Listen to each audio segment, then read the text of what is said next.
Okay.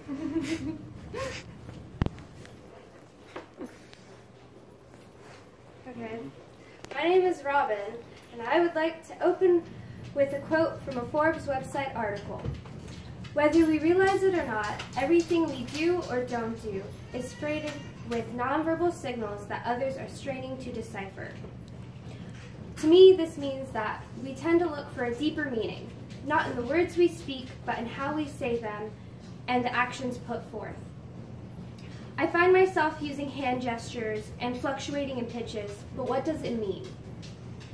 This is the question that led me to this topic, so we all can have a better understanding of the subliminal signs that we share with one another. Nonverbal communication can strengthen any concept if used properly. Why not have the ability to convey a point with such power and passion that no one could disagree? During this time, I would like to talk about the important elements of nonverbal communication, like what it actually is, reasons why we should use it, and how to get better at using nonverbal indicators. The words nonverbal communication seem pretty straightforward, and to an extent they are. However, it is always ideal to know the true definition of a subject. Our class textbook, Essential Communication, defines it as messages expressed by other than linguistic means. There are intentional and unintentional signs. A leakage cue, like it sounds, is an unintentional slip of expression that the speaker did not want to share. For example, I am talking to an individual who interests me, but I'm not sure about sharing those feelings. Yet, by accident, I find myself giggling and smiling towards them. This is also an example of intentional nonverbal signs. If I did in fact want them to know my feelings, my actions of giggling and smiling, showing interest in the conversation, can be interpreted as admiration and enjoyment in them. Now that we know what nonverbal communication is, we can look into why we might use it.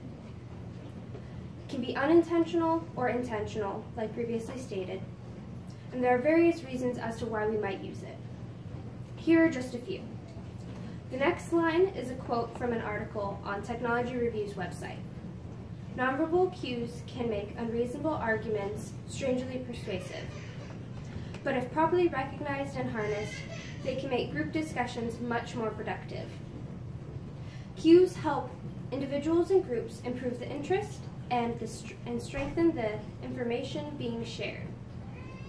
I took a psychology class last spring, and something I learned was that communication is ideal for an essential, healthy lifestyle. We need human interaction to feel normal. We need to talk about our feelings and why we are feeling these ways. A lot of the time, we can't find the right words to express how we are feeling. We use nonverbal signs to help get our messages across.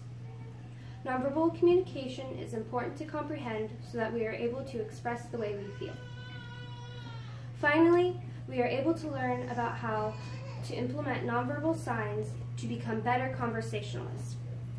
Our class textbook, Essential Communication, goes into great detail of the different types of nonverbal communications. See page 132. Like our body movements, how we appear to our audience, and our paralanguage, which is an umbrella term for how we talk using rate, pitch, etc. Researchers say that when talking to new individuals, or even individuals we already know, we want them to believe in the words we say. An additional quote from Technology Review's website is, "He speaks enthusiastically but not anxiously." This is an example of someone picking up on nonverbal cues. He appears excited but confident, not to come off as nervous or overbearing. A major tool of nonverbal communication is how we physically appear during the process. I have heard from countless individuals that they are more interested in a conversation when the other person is as well. Edward Hall is a deceased professor of cultural anthropology and with a specialty in nonverbal communication.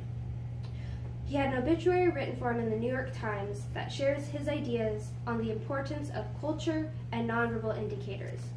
Some of these indicators include eye contact, smiling, and nodding in approval or agreement. I hope that by listening to this speech, you have gained a better understanding of what nonverbal communication is, why we might use it, and how we can implement it in our everyday lives.